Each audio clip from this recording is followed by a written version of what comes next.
Talagang sabi ko, sige lumapit ka. I'd like to set expectations that this episode could be somehow triggering.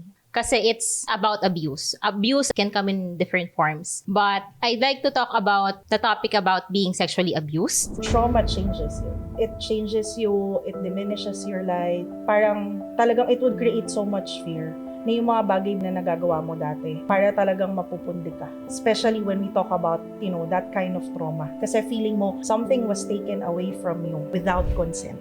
I was actually sleeping and then I felt someone kiss me. I thought at that time it was my partner or sabi ko baka anak ko. Then may second na humalik. Then nung pangatlo na, it was, going down na sa neck. So alimpungatan ako. I saw our house help inside my room. And sobrang gulat ko for some reason, my reflex lang talaga acted. Kinuha ko yung gunting ko, tapos nagwala na lang ako. Oh my gosh. Sa family ko, natanong ako, nagpakita ba akong motibo? The elderly, they were like asking me, ano bang suot ko? And that started at home. The people who judged me also started at home. In this episode, we are going to talk about turning your pain into power. And as we all know, pain comes in different forms. But I'd like to talk about the topic about being sexually abused. The reason why I want to speak about this is because I think it's about time for us to create safe spaces for these kinds of conversations na hindi masyadong napag-uusapan. And yet, creates deep traumatic experiences to the person who's involved. Kaya, I'm actually honored because I have here one of the most courageous women I know. She's Mindset Mastery Trauma Healing and Self-Love Coach, American Board Certified NLP Practitioner, Hypnotherapy Practitioner, and an Energy Healer. And her mission is to heal, create safe spaces by cultivate emotional safety. And I'd like to introduce to you Kyle Capilitan. Eventually, when I started healing, that experience made me an angry person. And I didn't like that version of me. Pero I understand na yung version ko kasi na yun was a version na nasaktan. A version that was robbed of her space, of her safety. From your own experience, kung meron ka lang someone who could have told you something, ano yun? Parang, for me lang, Mental health ka dyan.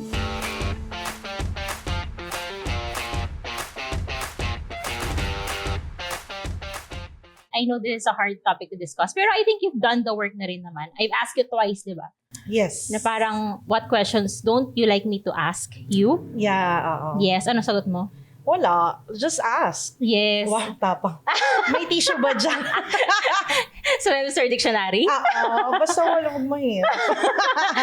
Okay. So, actually, yung one of the videos that really caught my attention about you is how you shared your story. Yes. Doon sa, it's a TikTok video eh. Yes. And nakapin siya sa TikTok mo. And we're going to show it here. I'm a survivor of SA. Of course, I was victim blamed. I'm a survivor of SA. Of course, it happened at the comfort of my home. I'm a survivor of SA. Of course, it was done by someone I trusted. I'm a survivor of SA. Of course, people gave me unsolicited advice on how I should have handled it. I'm a survivor of SA. Of course, hindi pa rin ako comfortable pag may lalaking lumalapit sa akin.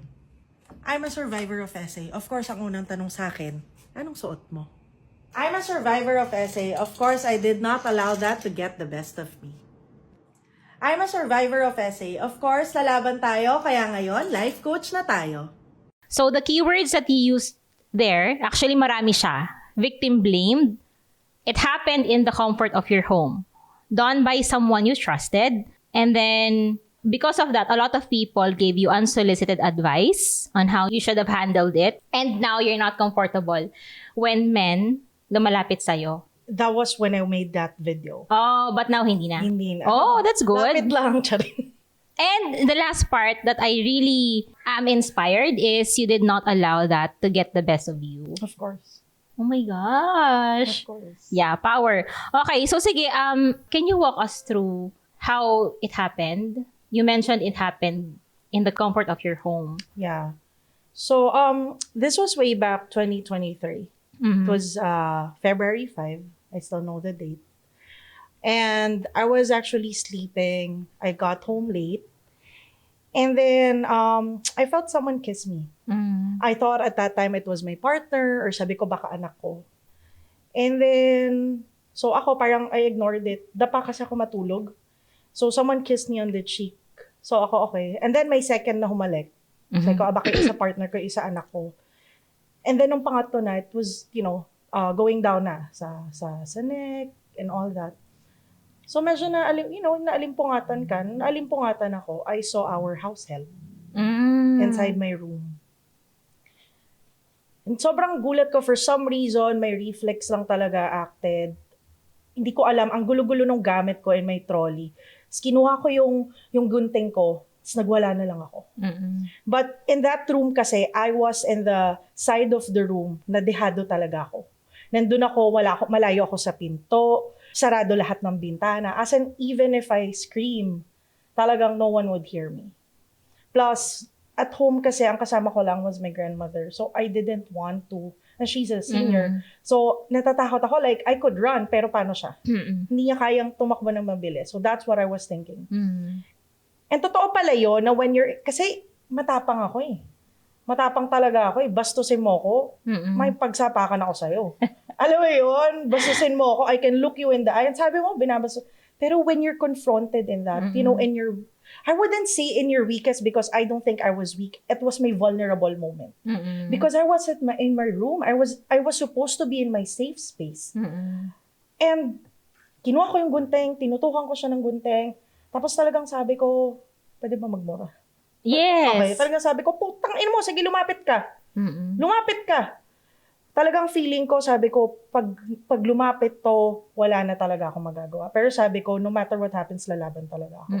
Talagang sinabi ko sa kanya, I faced him. Talagang sinabi ko, pag lumapit ka dito sa akin, talagang magtatagasan tayo ng dugo dito. And I'm gonna make sure akong lalabas na buhay ng pinto. Pero habang sinasabi mo yun, yung nanginginig ka, yung kaba mo, yung parang feeling mo, will I survive this?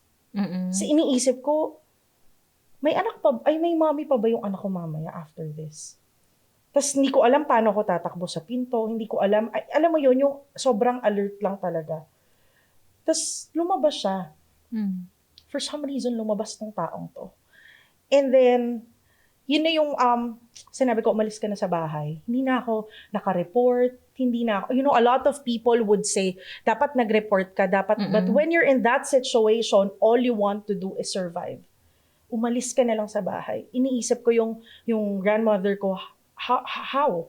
Paano? Kukunin ko siya? Paano kung bigla siyang hold up? She can't run. She's turning 80 this year. At that time, she was 78.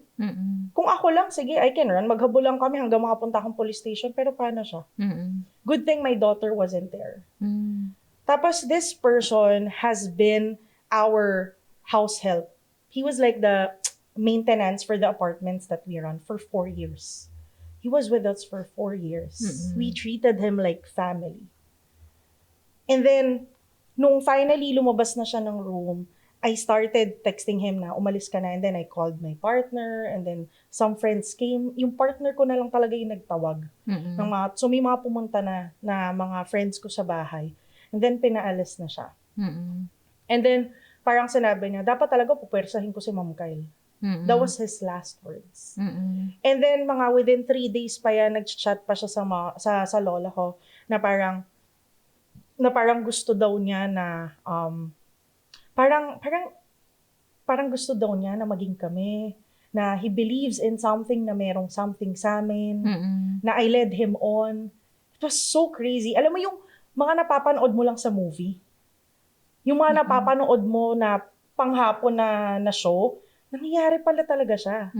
And it's crazy kasi parang kahit sa family ko, natanong ako, parang nagpakita ba akong motibo? The adults, the elderly, they were like asking me, ano bang suot ko? And that started at home. The people who judged me also started at home. Although I don't blame them, it was a belief that they had. Kasi yun ang paniniwala nila noon pa lang eh. So, yeah. Ilan taon na siya? That guy, Oo. he was 40 plus, 44. Yeah, at that time when that happened. Okay. So, after nun, ano yung naging effect sa'yo? I couldn't work. Hindi ako makalabas ng bahay. For how long? Months. Tapos I couldn't work. Unfortunately, since nasa real estate kami, I have to meet men. gumagawa, contractors. There was a time parang siguro parang that happened like it was like a Friday or a Saturday. And then Sunday dumating yung magla-landscape. So puro lalaki, like 10 ata sila. Kahit sobrang init, naka-pajama ako, naka full pajama ako, long sleeves, naka-jacket pa ako. As in, trauma changes you. It changes you, it diminishes your light. Parang talagang it would create so much fear na yung mga bagay-bagay na nagagawa mo dati para talagang mapupundi ka. Especially when we talk about, that kind of trauma. Yes. SA. Kasi feeling mo, something was taken away from you without consent. And how are you now? Okay naman. Ay, parang magkaibang tao. Magkaibang tao yung kausap. Hindi, I mean, when I was answering your question, nung sinabi mo sa akin na, is it okay? Do you have any questions na ayaw kong itanong? I was like so okay with it. But now, like talking about it, meron pa palang meron pa palang gigil. Pero if I think about it, mas okay ako ngayon. That's for sure. And I would say kasi na feeling ko na-alchemize ko yun. Like that trigger became my teacher. And that's why I'm a life coach now. That led me to where I am now. Although I do not wish this to happen to anyone. Kasi hindi naman, ayokong may mangyayaring something traumatic para lang may magbago sila. Pero I see that experience as siguro a way for me to becoming the person I am now. Yes. So, 2023 lang siya. Yes. Medyo bago pa. Yes. Oo. So, yung after nun, parang you felt like, ayun nga, parang your light was diminished, ganyan. So, it lingered in you for months. Yes. So, after, mga ilang months yun? Alam mo yung parang sulpot-sulpot siya. Like, hindi naman siya yung parang, kasi di ba ang healing, it's not linear eh. Yes. Di ba may mga spiral moments na parang maalala mo pa rin. Pero syempre, the first, I would say, 3 months were the hardest. Yeah. 3-6 months were the hardest. Kasi, dumating sa time na, pag mag-isa ako, kailangan mapapalibutan ako ng maunan. There was even a time na kinis ako ng daughter ko, parang good morning kiss. Yes. Nagulat ako, natulak ko siya. May reflex ka na. Oo, may reflex. And then nagulat siya na parang, Mommy, why? Kasi she used to do that eh. That was also something... Asan yung anak mo nun? Buti wala siya. Nandun siya sa dad niya. Babae? Yes. Oh. Buti talaga wala siya. And biglaan yung stay niya sa dad niya at that time. Kasi nagko-co-parent kami. So biglang hiniram. Usually, hindi nag-work ng ganun yung biglaan. But for some reason, at that time, actually, kaya ako late nakauwi nun kasi galing kami sa house ng dad niya. Parang nagkaroon ng party, something, ganyan. So, we had a few drinks, ganito, ganyan. Tapos, yung anak ko, parang nag-enjoy. Sabi, Mommy, can I stay overnight? Nung una sabi ko pa, naku anak, tapos babalik na naman ako on Sunday, tapos sunduin ka kasi you have school, ganito. Sige na, Mommy, please. Tapos parang dad niya, nga, sige na, ako na maghahatid. Tapos parang perfect moment lang na, sige na. Sige na, para you stay na here. Oo. So, tama lang. Sobrang grateful ako na nandun siya. So, sino yung unang parang who got to understand you? Kasi you mentioned na, yun nga, you were being given unsolicited advice on how you could have handled it. So, sino yung unang parang you felt safe with? Siguro may partner. Talaga? My current partner now. Oo. Sorry. My current partner at that time. My partner at that time. So, partner mo pa rin hanggang ngayon? pang part 2 ng episode. Okay, sige, go. Oo. So, siya yung talagang nagtiyaga. Siya yung bago umalis para sa work niya, siya yung nagpapalibot ng mga unan talaga. Kasi yun yung request ko. Siya rin meron yung one time parang nagtutupi siya ng mga clothes sa paanan ko. So, kinailangan niyang i-move yung paa ko. Yes. Ayun, nung minove na yung paa ko, nagulat na naman ako. So, siya yung talagang nakita niya lahat ng triggers ko. Yes. Siya rin yung nagtiyaga na aalis kami. So, siya magdadrive. So, dapat, diba, kung ikaw ang passenger, ikaw magbubukas sara ng gate. Siya pa rin. Kasi natatakot ako nung time na yun, parang pagbubuksan, sarado yung gate, naprapraning ako. So, gusto ko nasa loob lang ko ng kotse. Okay. So, balikan ko yung kinuwento mo na during that time na nangyayari siya, Yeah. you mentioned na kahit gano'ng kakatapang, parang nawawala siya. Oo. Nanginginig ka, di ba? Mm-mm. So, ano pa yung other emotions na na-feel mo nung time na yun during that scenario? More of fear. Tapos yung feeling of just wanting to survive. Mm-mm. Yung feeling mo na just wanna get out of this situation. The Mm-mm. feeling na, totoo bang nangyayari to? Mm-mm. Totoo ba na etong taong to, Mm-mm. yung gumagawa sa amin? Hindi nakalaking pinto mo? At that time, parang nilock ko siya, pero kasi nakatulog ako ulit. So, I Mm-mm. went out. Basta parang nakaidlip ako. Kasi that happened morning eh.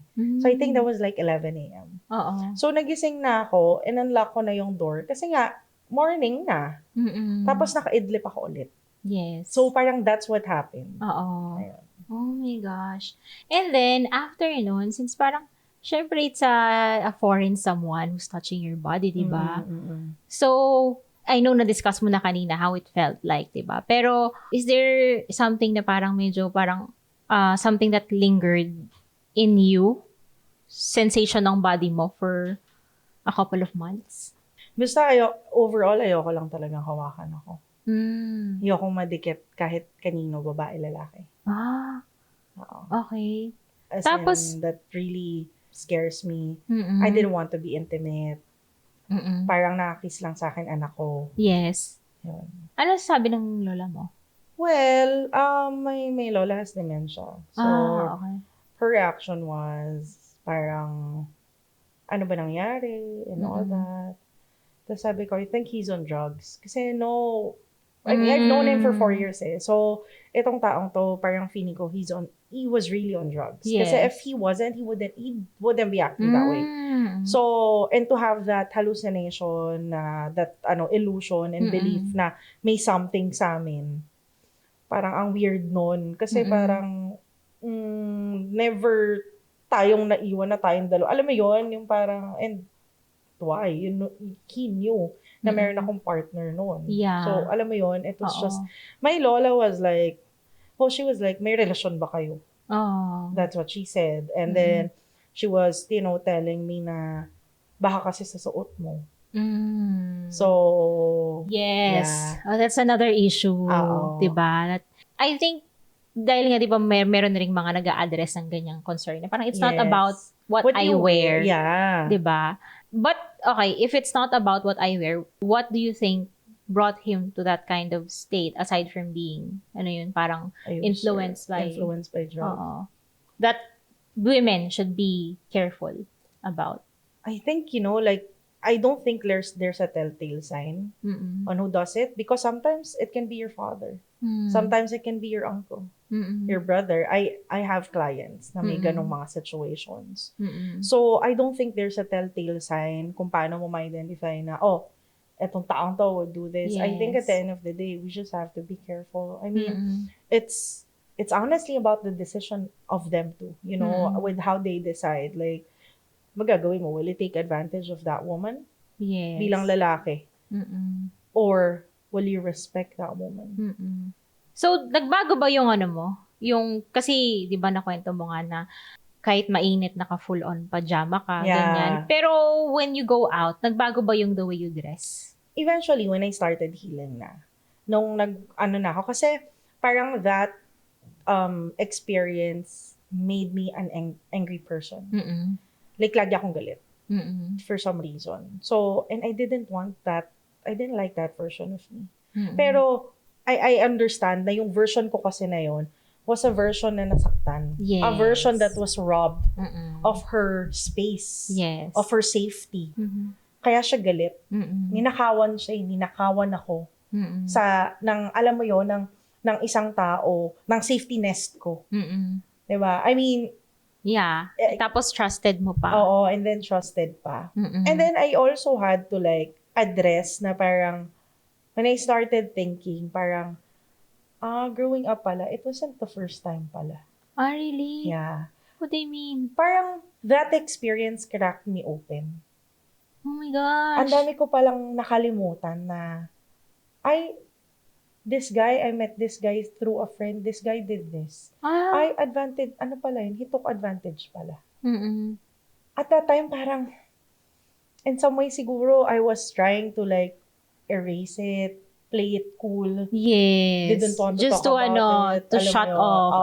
Oo. Just to be Mm. silent. Correct. And then, there was a time na, and then, naalala ko pala yung, nung nag-shadow work na ako, nung nag-inner work na talaga ako na, when I was 9, siguro mga 11, 9, 11, yung driver pala namin, sinisilipan pala ako. Oh my gosh. Yung mga ganun, it was, parang, it was a remembrance of everything that I tried to shut off. Mm-mm. It was the breaking point. Oh, so until such time, parang it was, parang it was a calling to remember everything. Parang ganon. Ganon. Para siyang, sige na, face mo to. Oo. I'm not saying it na parang, I know it sounds parang very, parang traumatic naman yan, di ba? Mm-mm. I mean, you're trying to forget the trauma, tas ito na naman yung nangyari. So yun, so I had to like go back and then parang na-remember ko lahat.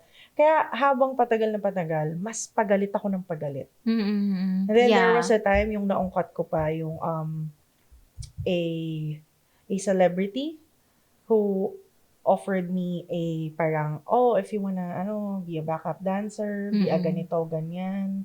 I have connections Mm-mm. kasi this person is a dancer.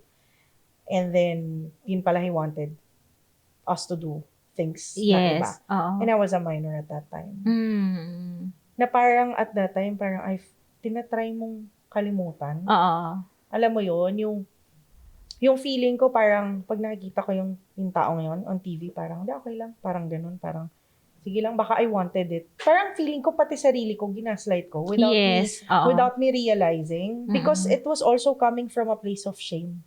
Oo. Nahiya ako na parang bakit ganun? Oo. Baka masyado akong ambisyosa. Yes, Na yes. dahil inoferan niya ako ng ganito, nasilaw ako. Tapos iniisip ko noon, bakit ka sumama? Yung maka-question na naman ako. Mm-mm. Pero kasi, in my mind, hindi naman porket sumama ka, that gives you the right or the pass to take advantage of me. Mm-mm. Sumama ako because ibang representation mo. Yes. Sumama ako because you said there's an opportunity. Mm-mm. And that's what I thought. Yeah. You sent a different message. And then in the end, victims get blamed. Mm-mm. Yes, yes. So how did it look like for you nung na-feel mo na parang may blame sa'yo yung tao around you? Wala, I couldn't do anything about it. Parang, I just wanted to heal eh. Mm-mm. Nung itong finally nangyari na, I just wanted to heal. Mm-mm. So, I heard a lot of mga side comments na, dapat nag-report ka, dapat ganito, dapat ganyan. Hindi yun ang kailangan ko ngayon. Mm-mm. So, hindi siya na-report din? Hindi. Hanggang ngayon? Yes. Oh, I see. How does it feel na may ganong nangyari tapos he's okay? Like he's just there, anywhere? Siguro kasi right now, how I see it, parang, does it really matter? Mm. Is that what I want for me? Mm. Because what I wanted for me was to heal. That was my Yes. focus eh. Oo. Like ako na, I don't wanna chase, hanapin ko pa yun. Mm-mm. Mag-aksaya pa ako ng resources ko. Mm-mm. Although yes, kailangan at dapat naman talaga. Yes. Kasi or else, that person could do it to somebody else. Mm-mm. Pero at that time, I felt na parang, okay, I just wanted to heal. I had to like refocus my energy on Yes, me yes. at that time. Kaya, after nung experience na yon, when I was really noticing the changes in me na, parang sobra na ako nagagalit and all that, doon na ako start talaga ng healing journey ko. Mm-mm. So, doon ako talaga naghanap ng, Oo. parang okay, I really have to heal this. I Yes. can't hide from this anymore. Oo. Gusto ko yung na-mention mo yung yung you focus on yourself first. Kasi I think malaking bagay yun eh. Kasi sometimes we tend to, though it's a fault naman talaga, di ba, Mm-hmm. of the other person. Yes. Di ba? But at the same time, may times kasi na you don't have the energy to focus on that. Kasi nga, it's a traumatic event. Tapos sa people around you, parang you don't have greatest support system pa at that time. Yes, that's also important eh. Oo. Kaya, we're not advocating na parang hayaan nyo na lang sila. No. 'Di ba? Pero what we're saying is, you have to also recalibrate what happened to you so you can Yeah. address it. Yeah, you have to, you have to address it. You have to, do work. Kasi again, something was robbed from you. Yes. Diba? I mean, regardless how you want to do it first, gusto mo muna do the work and then demand more, vice versa, it's up to you. Mm-mm. And that's the beauty of choice. Yes. You have a choice. Where do you put your energy after a traumatic experience? Mm-mm. Where does energy go? Kasi where energy goes, and energy flows. Mm-mm. So if you want to focus on that, by all means do it. Mm-mm. I wanted at that time to just focus on myself. Yes. Because yun yung na-remember kasi ako that, this didn't happen once pala. This was Yes. just a trigger point. So it's an accumulation of all the traumatic experiences when it comes to SA and when it comes to being taken advantage of. Like, how do I heal from that? That's what I wanted to address at that time. Yes. So yun, you focus on yourself. So how did it look like focusing on yourself? Anong mga parang conscious efforts did you do?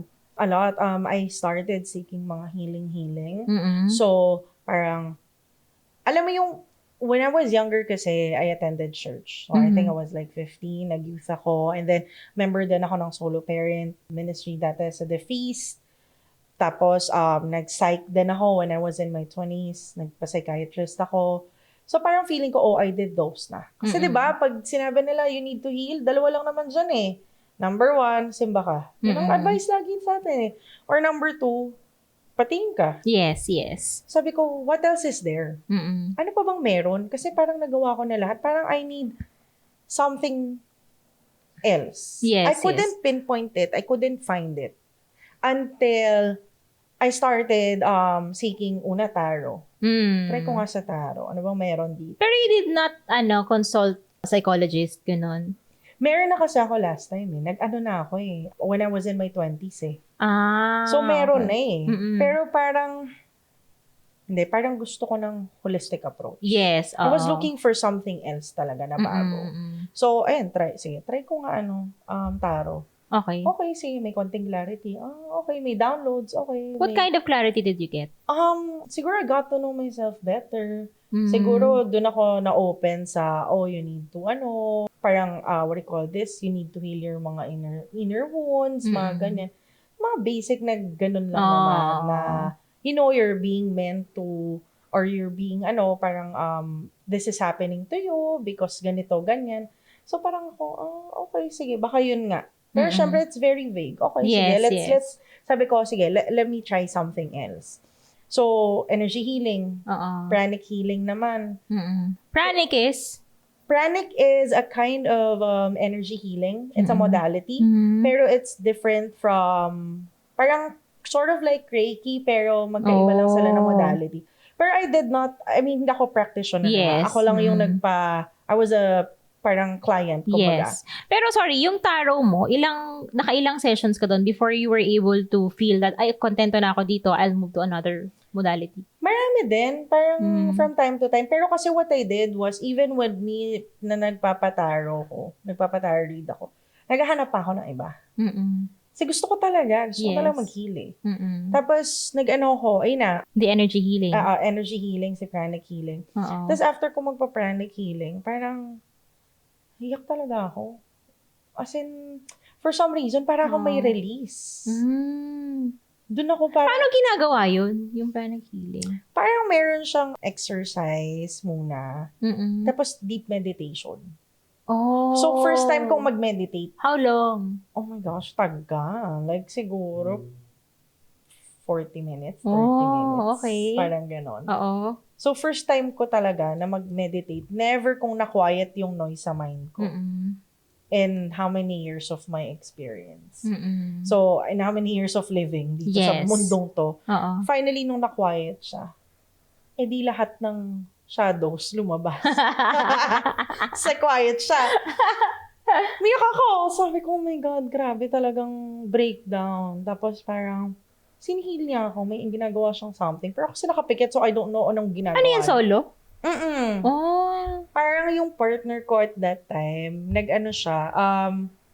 nag-review kasi siya. So, they had a review sa Baguio. Mm-mm. Nurse kasi siya, so reviewing siya for NCLEX. Tapos kasama niya to. Oh. Tapos sumama ako sa Baguio noon. Pero at Mm-mm. that time, sumama lang ako because vacation. Mm-mm. At that sinabi niya, uy, alam mo ba, ganito yung Pranic. Sabi, may kasama ko dito, nag-Pranic healing, energy healing siya, ganito. Kung ano yun? Tapos, explain. Hindi ko talaga naiintindihan. Tapos, research ako, Pranic healing. As in, parang ang intindi ko kay energy healing. So, I was curious about it. Kasi, ano ba yan? Tapos, try ako. Naiyak talaga ako. As in, dun unang talagang nag-hi, hello lahat ng shadows ko. As in talaga, hi, hello, welcome, gano'n. Parang mabuhay, tagal ka namin inantay, gano'n. Na-surprise ka ba? Oo. Nagulat ka ba? Tapos parang, after namin mag-ganon, after mag-hi ng mga shadows ko, parang halos 1 week ako doon sa Baguio Tapos, etong pranic healer na to, meron siyang visitor.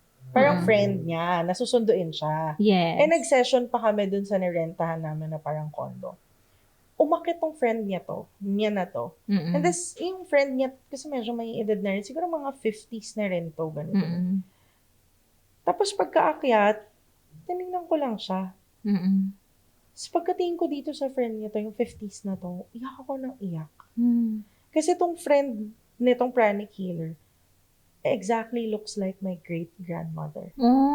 The one who raised me. Pero she passed away when I was 11. I was in grade 6. She was my first heartbreak.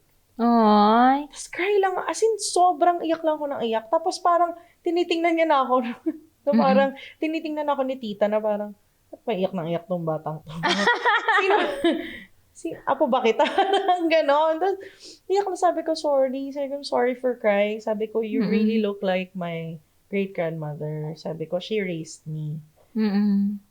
Tapos, sabi niya, tapos sinag niya ako. Ay. As in, para talagang... Parang exactly what you needed that time. Yes, naiyak ako. Oh. Ano ba yan? Oh my gosh. May tissue kayo. Parang I wanted to be a child. Oo. At that time. Parang it's what I needed. Ano ba to? Ayun, parang it's what I needed at that time. Pero, nung nakita ko talaga siya, parang yun yung isa sa mga breaking point ko rin talaga. Na parang, okay, eto na yun. Parang it was a sign na, attend to your inner child. Siyempre, hindi ko pa ma-identify at that time. Sige lang. Go lang, girl. Ayan. Ayun, syempre parang it was my attend to my inner child, ganyan. Pero parang at that time, I couldn't identify na, inner child healing pala yun. Oo. Feeling ko talaga at that time, talagang ang download sa akin nun, dumating siya to remind me na parang, it's okay. Parang, very comforting. Very comforting. Yeah. And I think it's a support that you've been needing since the beginning of time that you experienced that. Tapos, parang first time mo siya na-experience. Tapos, it was so comforting. Yeah, sobra. As in, parang for the first time, bata ulit ako. Ay, yung ganong feeling na parang, iyak lang ako ng iyak. As in, mas OAD na. Pero yung iyak ko na yun, ang tagal ko nang hindi nakaiyak ng ganon. Yung, I was always in, I wouldn't say survival, pero I was always in fighting mode. Yes. Na parang, I have to do this. I was always in my masculine energy.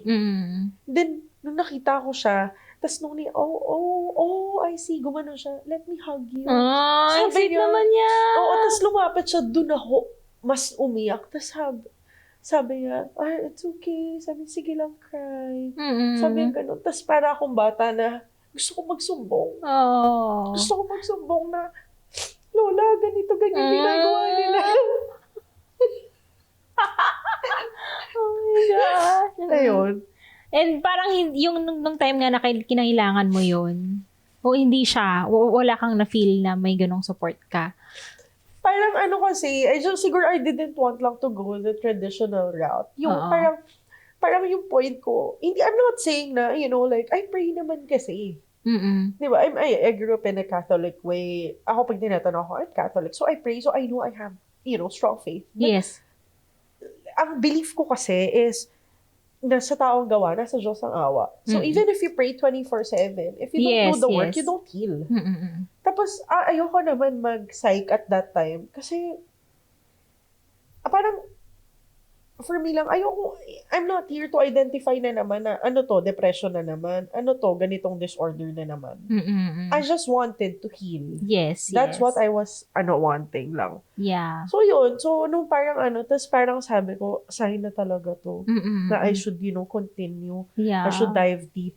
Parang yun, dun talaga yung download ko. Yeah, and also, anong tawag dito? When you are consulting with I am not saying that I'm against kumbaga parang yung the medical world, yon. But I think you also have to find the balance kasi may mga people who are undergoing mental health issues. Sometimes when it's only medication na binibigay sa kanila, it's not addressing the root cause. Yeah. It's only addressing the symptoms. Yeah. So parang it's like a band-aid solution. And I feel like sobrang nakakaawa yung mga taong nakaka-experience nun. Yeah. Kasi apart from the endless consultation Yeah. na kailangan ng magkano, Plus plus the medication, Yeah.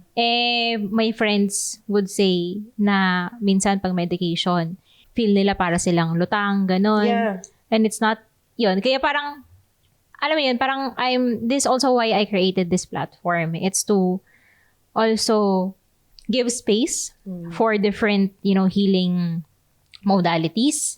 I'm not excluding yung sa medical industry, but also to make awareness about addressing the root cause of the issue, which you were able to address nung ginawa mo yung nag-explore ka ng different modalities. Yeah.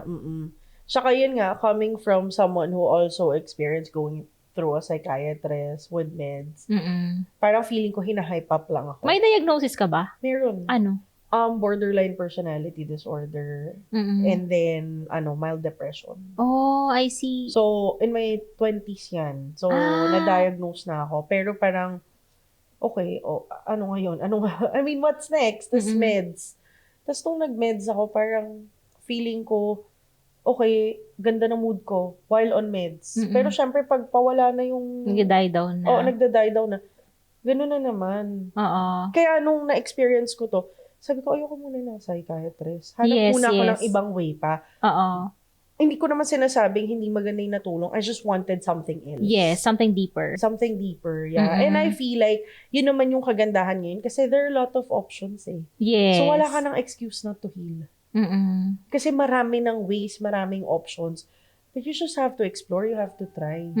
Which would fit you. Yes. At that time, when I was in my teens, yung pag-serve sa church, yun ang nag-fit sa akin. Oo. When I was in my 20s, psychiatrist, yun ang nag-fit.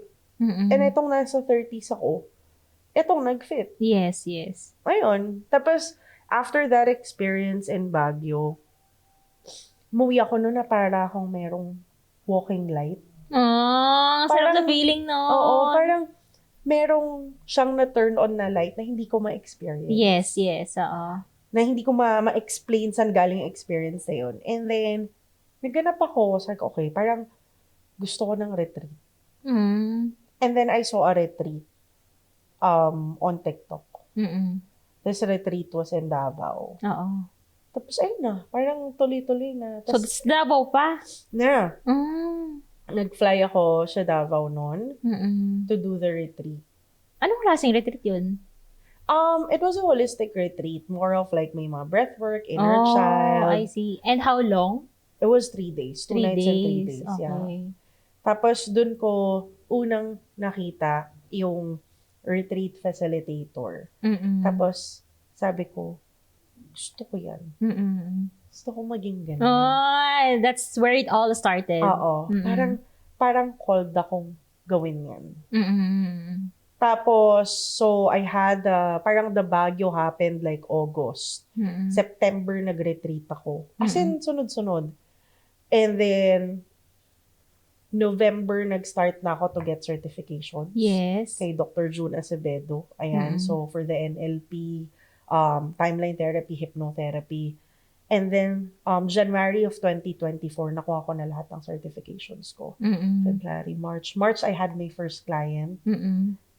And then, during that time, dun na rin, halos every month, nagkakaroon ako ng mga TV and radio guests. Yes. So, parang yun na yung breakthrough mo. Yes. Oo. Parang yung feeling mo yung hinulma ka Oo. for you to fit.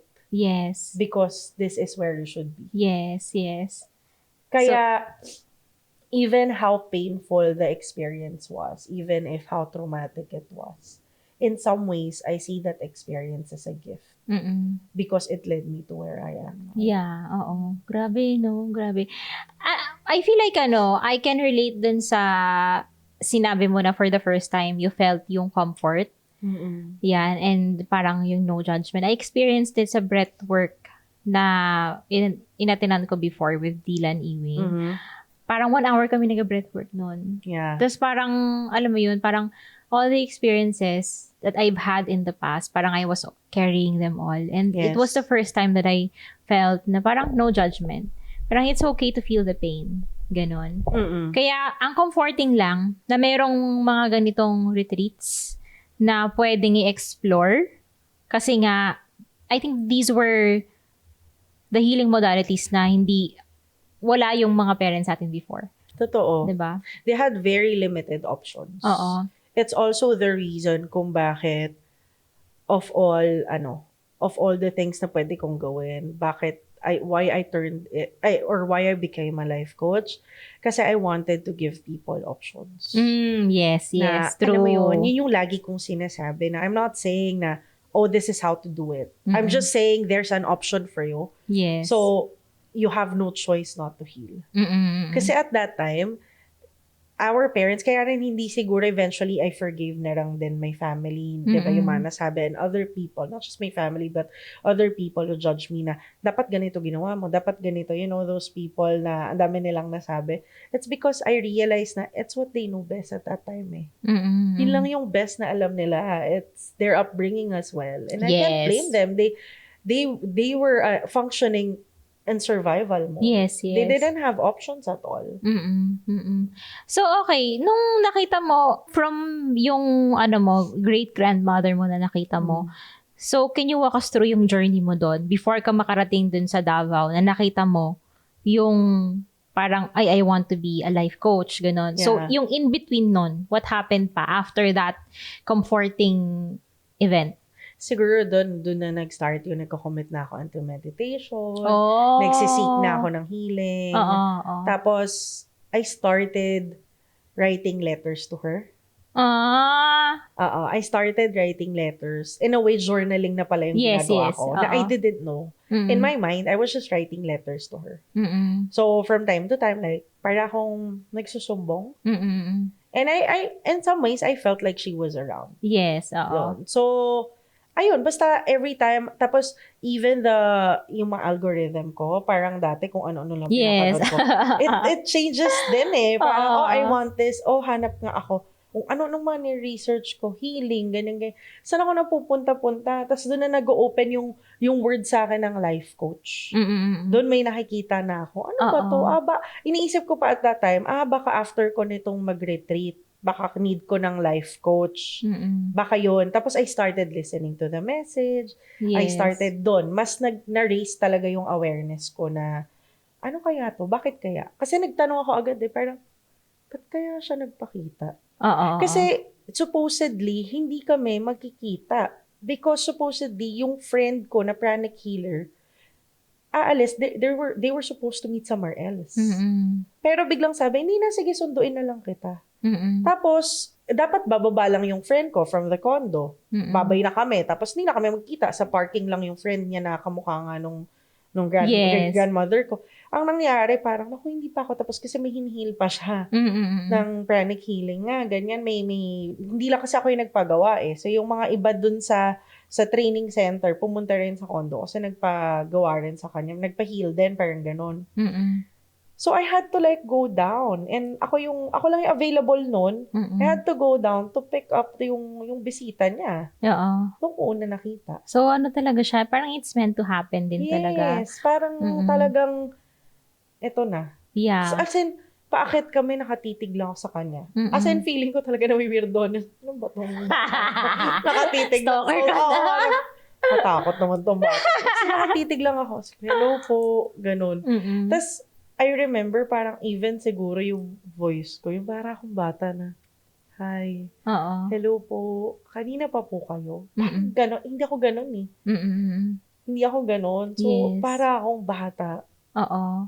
So, okay. Yung sa kwento mo, I feel like meron siyang mga they call it synchronicities. Yes. 'Di ba? Yes. And you are into that kind of modality rin naman, Yeah, 'di ba? yeah. Okay. Can you walk us through yung parang, kasi siguro the number one question that I have when it comes to spirituality is what if you're just adding meaning to what you see and experience? Okay. So, coming from that experience, how would you know na okay, this is a message from, someone's guiding me, ganon. Yeah. Versus, hindi. This is just my brain telling me something na parang pwede namang hindi totoo.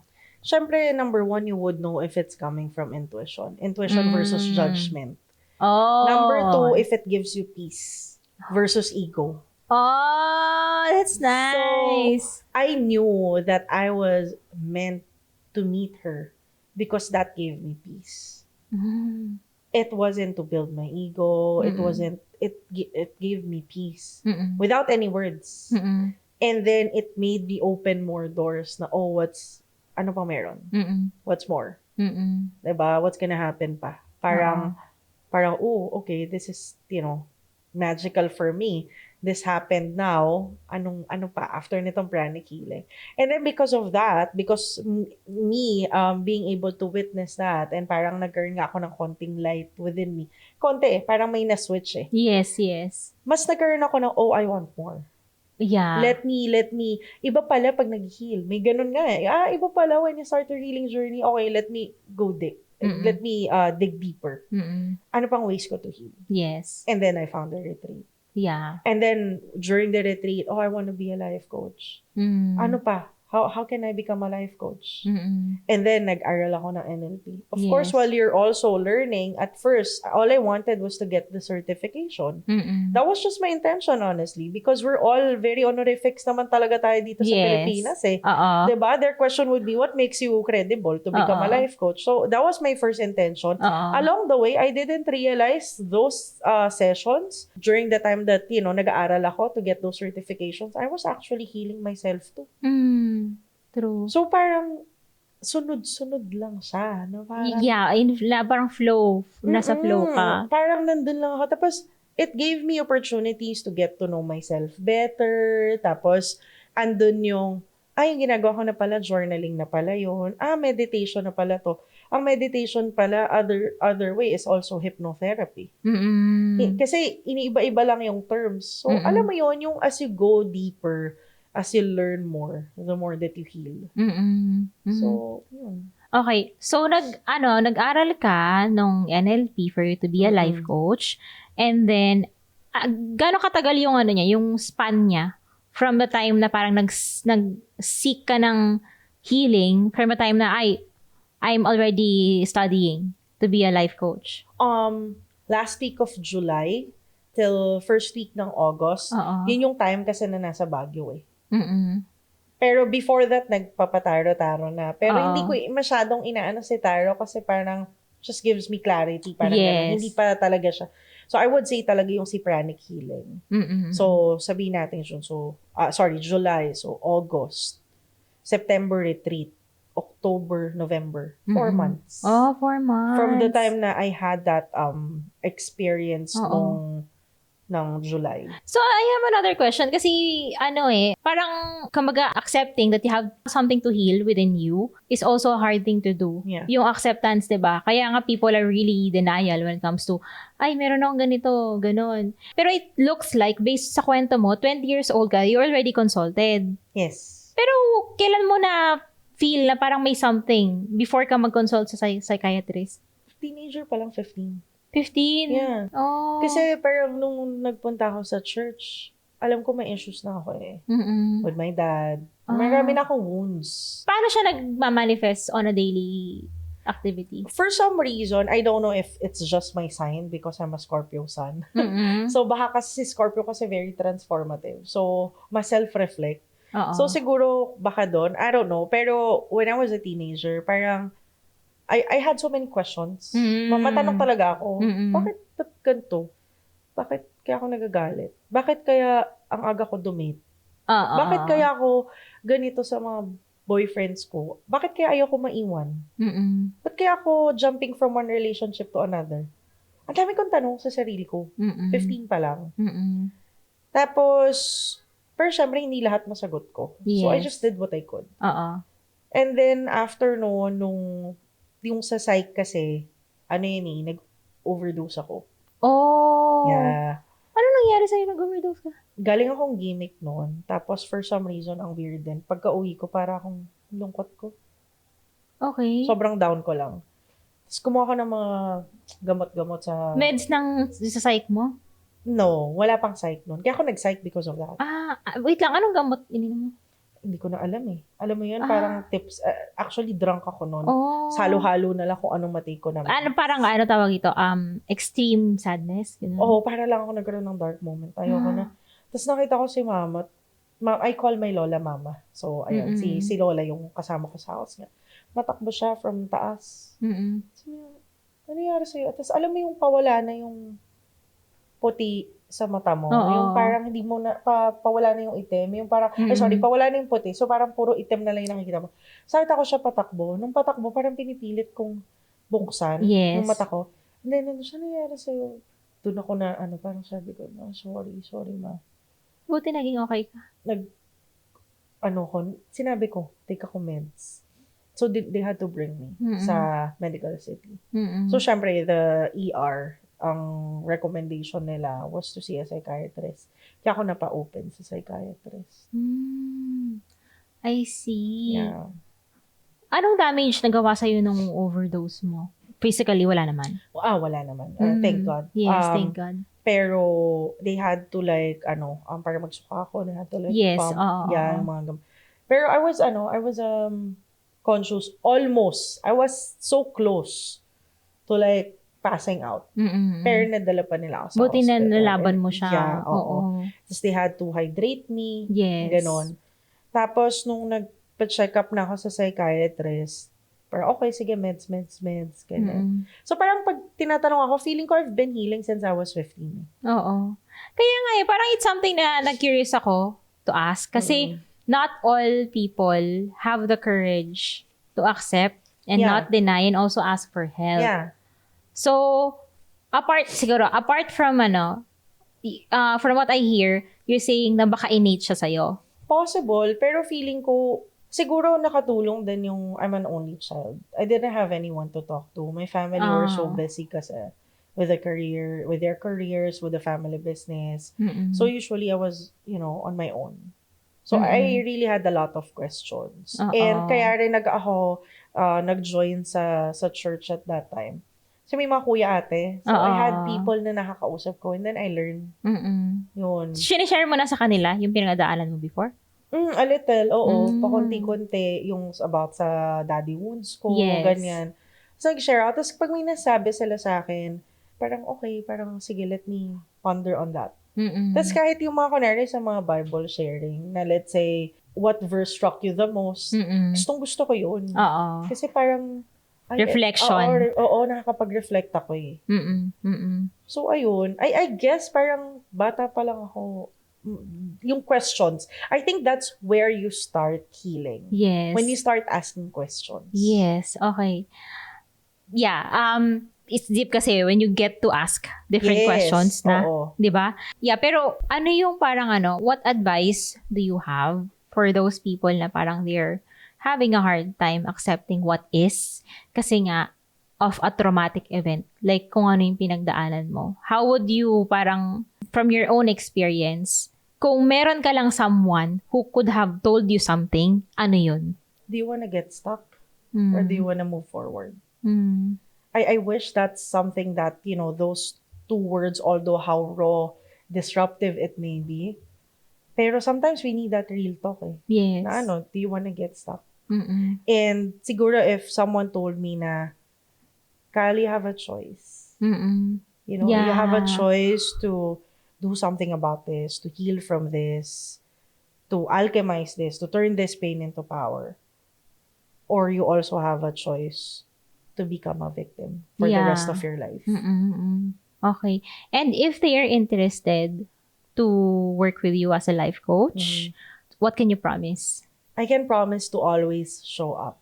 Show up during our sessions to create the best program that would fit for you.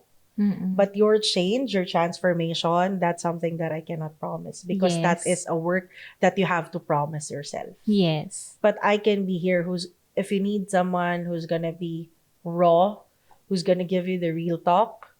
I'm not here to motivate because I don't believe in motivation, but I'm here to empower you with your choices. Yes. So it's basically commitment from both sides. It doesn't work one way. Yes. That's why I do discovery calls. And that's why I just don't take clients just because they could afford it or whatnot. Yes. I make sure that they're really into it, that they're gonna play all in because that's what's important for me. Yes. Yeah, that's nice.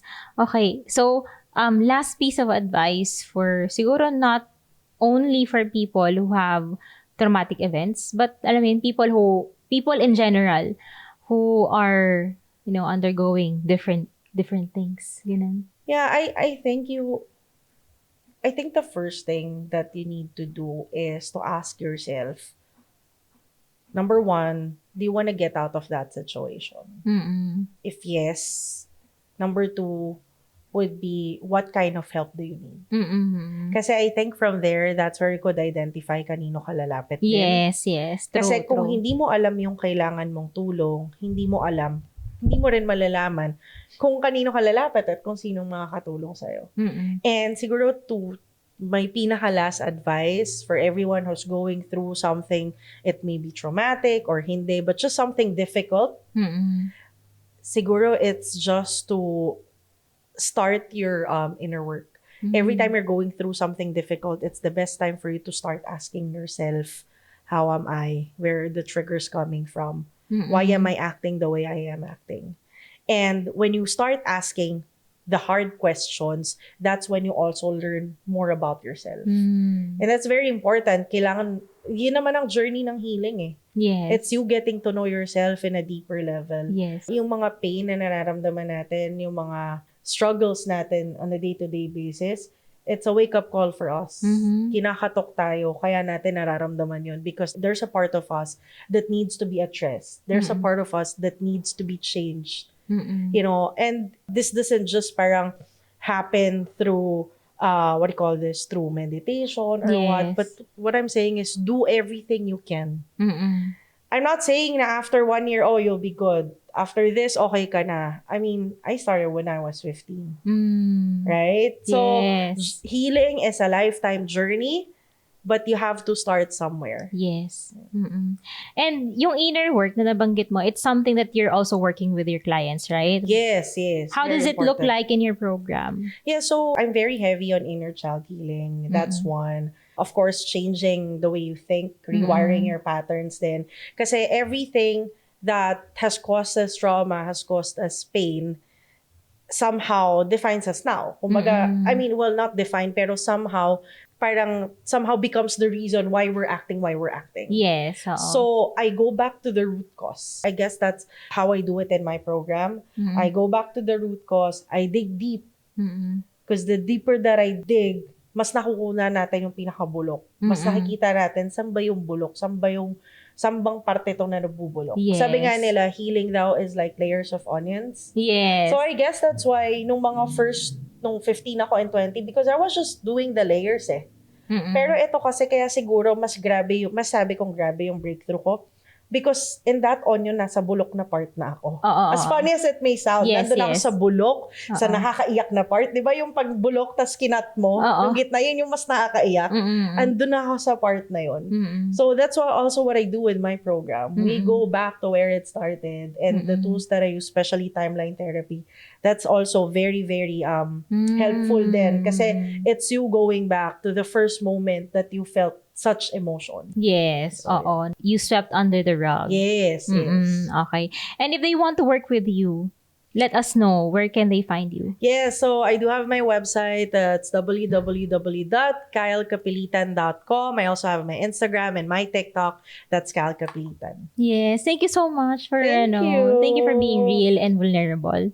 Yes. We appreciate it so Yan much. ang natin. If they want someone raw, Oo. real and vulnerable, Yeah. then, ayun. Yeah, and it's such a strength to be vulnerable kasi mahirap yun na you allow others to see that side of you. And that's where you start healing din. So, I like, it took me a while kasi I always had the mask. Diba? Lahat tayo were always, you have to be strong, you have to be this person. Pero, it's like, I just wanna be raw. I just wanna be real. Yes. Yeah. And that's what you get Yes. once you work with Kyle. And yeah, lahat ng links niya ilalagay namin sa description box. And once again, thank you for listening to the Mental Health Ka Dyan podcast. Thank you so much again, Kyle, for being here. Appreciate it. Thank you, guys. Oh, grabe yung I'm touched with, with the emotions that I felt during the session. Thank And you.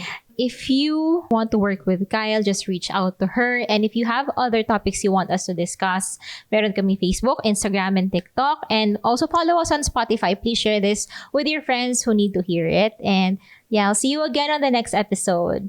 Bye! Bye!